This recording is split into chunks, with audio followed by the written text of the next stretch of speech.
Halo guys, welcome back again to my channel. Bersama saya Hansan di sini, dan seperti biasanya setiap harinya saya akan buatkan video seputar cryptocurrency.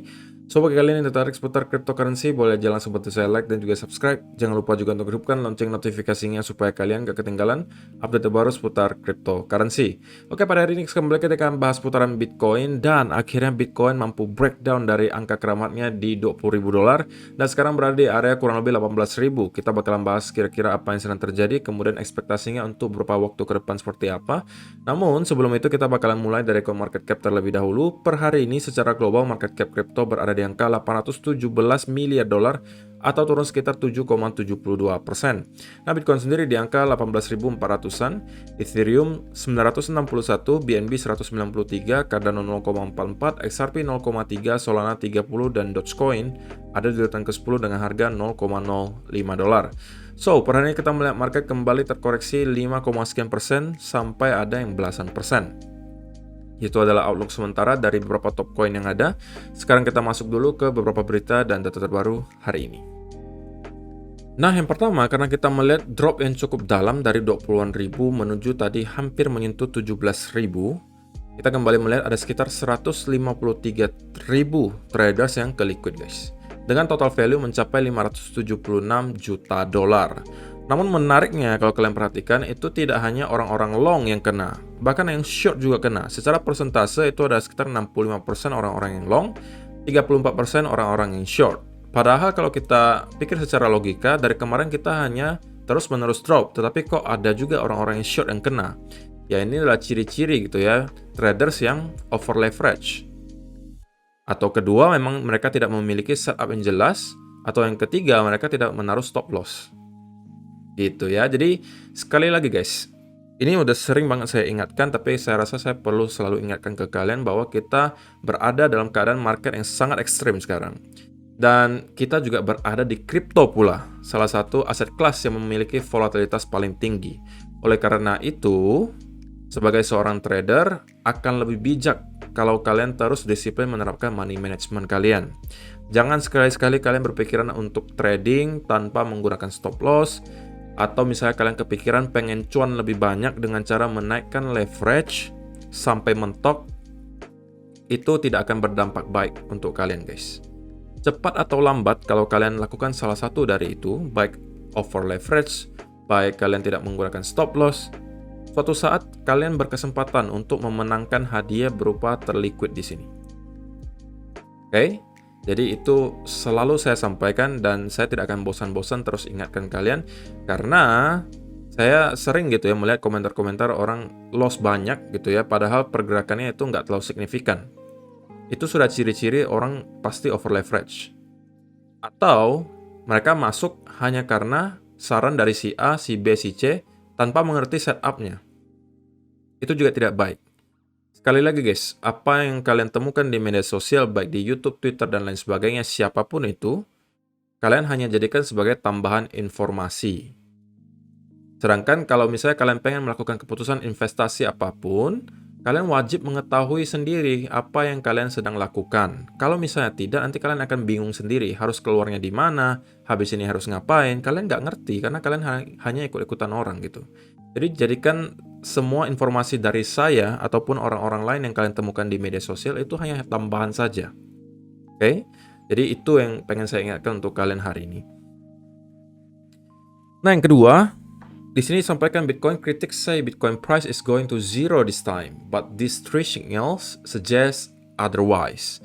Jadi artikel-artikel seperti ini mulai bermunculan nih guys, kalau kalian jeli ya, sudah mulai banyak artikel-artikel atau komentar-komentar di berbagai media sosial yang menyebut, sudah saya bilang kan Bitcoin bakalan ke nol, Bitcoin itu ponzi, Bitcoin itu scam, Bitcoin itu penipuan. Tapi tahukah kalian gitu ya bahwa ada satu website yang dikhususkan untuk menghitung artikel-artikel yang meliput soal Bitcoin adalah penipuan, Bitcoin adalah ponzi, Bitcoin bakalan ke nol, dan lain sebagainya. Pokoknya yang buruk-buruk. Itu semuanya ada di sini. Kalian bisa lihat, semenjak Bitcoin itu ditemukan, sudah ada sekitar 452 kali Bitcoin dinyatakan sebagai penipuan dan bakal ke nol. Kalian bisa cek satu persatu, ini adalah yang titik merah ini adalah semua artikel-artikelnya. Kalian bisa cek semuanya. Di tahun 2022 itu sudah ada sebesar 12 artikel yang menyebut Bitcoin bakalan ke nol. Yang paling banyak itu sebenarnya tahun 2018, 2017. Ini make sense. Kenapa? Karena ini tahun-tahun di mana kita masuk ke bear market. Oke? Jadi kita sekarang juga berada di bear market, jadi tidak akan heran gitu guys kalau kita kembali mendapatkan artikel yang banyak membahas tentang ini. Menariknya 2019-2020 kalau kalian perhatikan artikelnya tidak sebanyak 2018-2017 karena 2019-2020 kita udah mulai recover gitu. Oke, tetapi 2021-2022 ini mulai banyak lagi. Kalau kalian klik di 2022 misalnya, kalian akan temukan nih. Ini berbagai artikel-artikel yang membahas soal, seperti contoh-contohnya ya, crypto asset are a catastrophe atau crypto asset are worth nothing. All crypto should die in a fire. Jadi ini semua artikel-artikel yang berkonotasi negatif lah gitu ya, yang pada intinya beranggapan kripto tidak bakalan bertahan, khususnya Bitcoin, dan rata-rata semuanya bakalan ke nol. Jadi kalau misalnya kalian temukan di waktu yang mendatang artikel-artikel seperti ini, ketahuilah bahwa ini sudah diliput berkali-kali. Atau ini sudah dibuatkan artikel beratus-ratus kali. Bitcoin bakalan ke 0,000, bahkan dari tahun 2009 sampai sekarang. Tapi pada kenyataannya sampai sekarang Bitcoin mampu bertahan. Gitu ya. Dan ya itu adalah sebuah hal yang tentunya menarik ya. Karena gini guys, akan sangat sulit memang kita membeli ketika berada di bottom sebuah bear market. Kita selalu akan merasa bahwa sepertinya Bitcoin bakalan drop lebih jauh. Saya udah kemarin sampaikan juga di video bahwa sebearish apapun kalian, oke, misalnya kalian punya target 15.000 Bitcoin paling rendah atau 12.000 katakanlah, masih akan ada orang-orang yang lebih bearish dari kalian. Itu pasti ada. Mau Bitcoin sampai ke berapapun, pasti akan ada orang yang teriak lebih rendah lagi.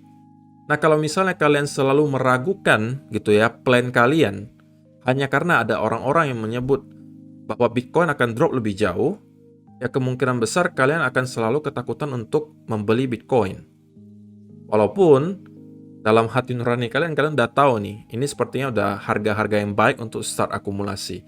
Tapi hanya karena emosi kalian yang melihat banyak sekali orang-orang sekarang, wah, Bitcoin bakalan ke 5.000, ke 3.000, kita nggak bakalan heran lagi kalau Bitcoin drop sampai ke 8.000, 7.000, dan lain sebagainya. Itu mulai membuat kalian sedikit skeptis gitu, dan mulai berpikiran, aduh, beli nggak ya di 12.000 ya? Padahal awalnya kalian udah kayak fix banget gitu, udah yakin banget 12.000 saya beli gitu.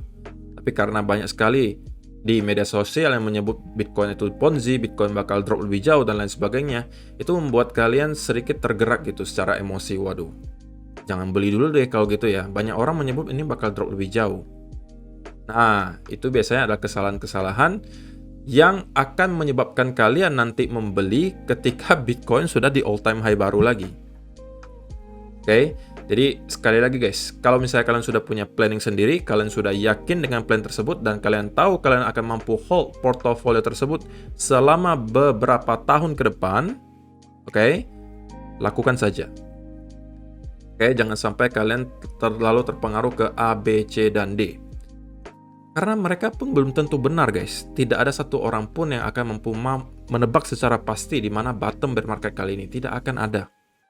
Oke, bear market sebelumnya juga hal yang sama terjadi. Ketika Bitcoin drop sampai 6.000, 3.000, masih ada aja orang teriak, ini bakal ke 1.500, ini bakal ke 1.000, atau ini bakal ke 0. Nah, kalau kalian selalu mencari orang-orang yang lebih bearish dari kalian, nggak akan ada habisnya. Oke, jadi mudah-mudahan ini mampu sedikit membantu mindset kalian gitu ya, dan mental kalian sedikit baja untuk menghadapi bear market kali ini. Karena ya, saya tahu guys, bahwa membeli pada saat kita melihat setiap harinya Bitcoin drop itu tidak akan mudah.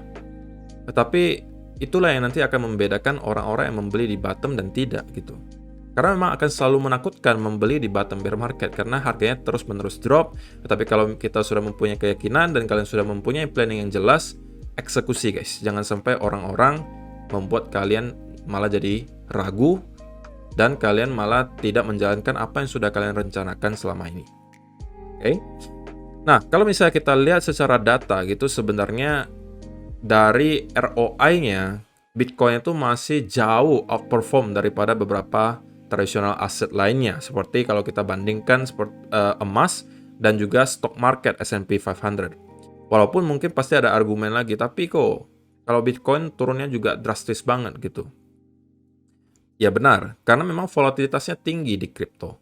Oke? Dan ini masih termasuk aset kelas yang baru. Jadi wajar volatilitasnya masih tinggi. Tapi dengan resiko yang tinggi datang juga reward yang tinggi. Jadi ini tergantung keyakinan kalian saja gitu. Kalau kalian yakin Bitcoin nanti bakal menembus all time high baru lagi, kenapa kalian harus peduli bahwa kalian belinya di 16.000, belinya di 15.000, 10.000? Kalau misalnya kalian yakin Bitcoin bakalan ke 100.000, kalian beli di 15.000, 12.000, atau 8.000 pun, tetap dalam beberapa tahun ke depan kalian bakalan cuan. Dan secara data memang dibuktikan orang-orang yang nge-hold Bitcoin selama minimal lebih dari 4 tahun, tidak ada satupun yang loss. Gitu ya. Nah, kalau kita lihat dari segi ROI-nya, ini luar biasa jauh guys ya. Kalau kita bandingkan apalagi dengan gold. Kalau gold, kita perhatikan 10 tahun terakhir itu ROI-nya di Bitcoin 287.000%, sedangkan di gold itu 14%. S&P 500 174%. Walaupun tentunya pasti ada argumen lagi, tapi kan gold itu adalah store of value kok. Memang dibuat untuk stabil, tidak terlalu volatil. Jadi wajar gitu. Oke, tapi kita dengan di sini hanya berbicara data ROI-nya gitu. Oke. Nah, dalam 2 tahun terakhir juga kita melihat Bitcoin masih outperform beberapa aset kelas lainnya. Walaupun 1 tahun terakhir ya kita mendapati drop yang cukup parah ya, 49%. Kemudian S&P 13%, gold masih ada sekitar plus 4%. So, itu aja sih saya rasa beberapa berita hari ini yang pengen saya sampaikan untuk kalian. Sekarang kita masuk ke chartnya Bitcoin dan kita bakal mulai dari weekly chart terlebih dahulu. Nah, ini memang sangat menakutkan ya guys. Kita melihat weekly candle dari berbulan-bulan yang lalu selalu merah dan kita drop terus-menerus dari 48.000 bahkan sekarang hingga 18.000. Saya tahu ini mengerikan gitu ya, tapi prinsip dasar investasi itu ya buying low, selling high. Buying low-nya di sebelah mana, itu relatif masing-masing mempunyai pendapat yang berbeda. Kalau saya pribadi, menurut saya, area di sekitaran di sini itu sudah area yang cukup baik untuk start melakukan akumulasi. Kalau memang saya tidak melakukan dollar cost averaging, ini adalah areanya menurut saya. Oke, tapi karena saya memang sudah melakukan dollar cost averaging, setiap jadwalnya datang, ya saya tidak terlalu pusing mau dia drop sampai berapapun, ya saya tetap melakukan plan saya, yaitu terus melakukan dollar cost averaging. Tapi kalau misalnya saya tidak melakukan hal tersebut dan saya dipaksa untuk menentukan area di mana saya akan start akumulasi, maka area ini akan saya pilih, gitu ya. Dan saya tidak akan peduli gitu ya, kalau misalnya Bitcoin nanti akan drop lagi misalnya ke sekitaran 12.000, ke 10.000, 8.000, ya sudah saya cicil saja di sini, cicil, sehingga saya dapatkan harga rata-rata yang terbaik. Kalau misalnya saya tidak melakukan itu dan saya hanya terlalu fanatik ke satu senario, anggap saja saya katakan saya baru hanya akan membeli ketika Bitcoin drop sampai ke 8.000 atau 9.000 di sini. Apa yang terjadi apabila kita tidak drop sampai ke sana dan hanya nyampe ke 12.000 misalnya, kemudian langsung naik lagi dari sini? Maka kemungkinan besar kalian akan denial dan mengatakan nggak mungkin kita sudah di bottom. Bitcoin harus drop ke 8.000. Maka kalian menunggu, gitu kan? Kemudian naik lagi. Kembali kalian denial. Kalian katakan, ini harusnya tidak terjadi, gitu kan? Harusnya Bitcoin kemarin ke 8.000. Naik lagi. Nah, baru dari sini kalian merasa, aduh, sepertinya saya salah ya. Soalnya kita udah membentuk all time high yang baru, berarti ini cycle baru sudah tercipta. Nah, baru kalian beli di sekitaran sini lagi. Nah, itu menyalahi prinsip dasar investasi, guys. Kalian berarti buying high, selling low. Oke? Nah, jadi saya sering sampaikan ke kalian, jangan terlalu fanatik ke salah satu senario. Kalian harus selalu siap dengan segala senario yang bisa terjadi. Apapun itu.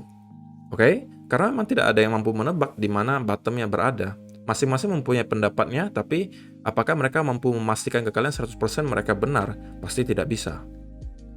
Oke?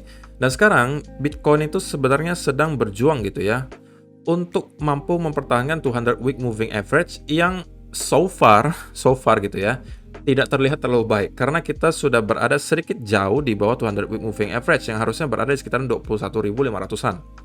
Oke, apakah kita akan melihat keajaiban gitu ya ketika nanti menjelang weekly closing weekly candle, kita melihat kembali ada rally untuk menutup di atas 200 week moving average. Who knows? Tapi untuk sementara saya pribadi agak sulit melihat hal tersebut terjadi karena cukup jauh gitu guys, dari 18.500 menuju ke 21.000. Kalau misalnya nanti kita ternyata closing di bawah 200 week moving average, maka dalam pertama kali dalam sejarah kita melihat hal tersebut terjadi ke Bitcoin, dan itu bisa tentunya membuat sebagian investor kembali merasa skeptis ya. Aduh, kok kali ini berbeda ya?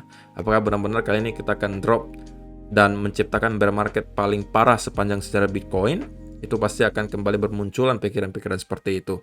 Namun kalau kita lihat secara objektif gitu guys, secara objektif bahwa dari beberapa indikator yang ditunjukkan di sini, seperti salah satunya RSI, kemudian di price actionnya juga, kalau kalian lihat di daily chart maupun di 4-hour chart, kita memang semuanya sudah terlihat sangat oversold gitu ya. Ini yang juga menyebabkan saya katakan, saya pribadi expect dalam beberapa minggu ke depan kita akan mendapatkan semacam relief rally. So far so good, kita masih melihat Bitcoin mampu maintain di pattern ini, dan titik invalidasinya tentu ada ya guys. Kalau misalnya kita ternyata mampu breakdown dari pattern ini, dari lower trend line-nya, maka menurut saya sesuatu hal yang tidak terlalu baik akan terjadi gitu guys. Karena kalau misalnya kita zoom out di daily chart, maka kita akan bisa menemukan bahwa di sekitaran area 16 sampai 13.000 itu sebenarnya tidak ada area support gitu ya. Kita baru akan menemukan support lagi di sekitaran area 12.000. Jadi kalau misalnya kita mampu breakdown dari pattern ini, menurut saya chance-nya juga cukup tinggi bahwa kita bisa jadi drop hingga ke area 12.000. Dan itu juga akan menandai bahwa Bitcoin sudah mencapai area kurang lebih 80% dari all time high sebelumnya gitu ya. Namun sebelum kita mampu breakdown dari trendline di sini, menurut saya untuk pattern descending boarding wedge-nya di sini masih valid gitu ya. Kita masih mempunyai kesempatan untuk mendapatkan rally minimal ke sekitaran area upper trend line-nya. Kalau ini mampu di breakout, maka next-nya akan di sekitaran 24.500 sampai 25.000 untuk target berikutnya. Oke, so saya rasa itu aja yang perlu saya sampaikan untuk hari ini guys. Terima kasih yang sudah menonton sampai selesai. Semoga bermanfaat video hari ini, dan kita akan bertemu lagi di video yang berikutnya. Bye-bye.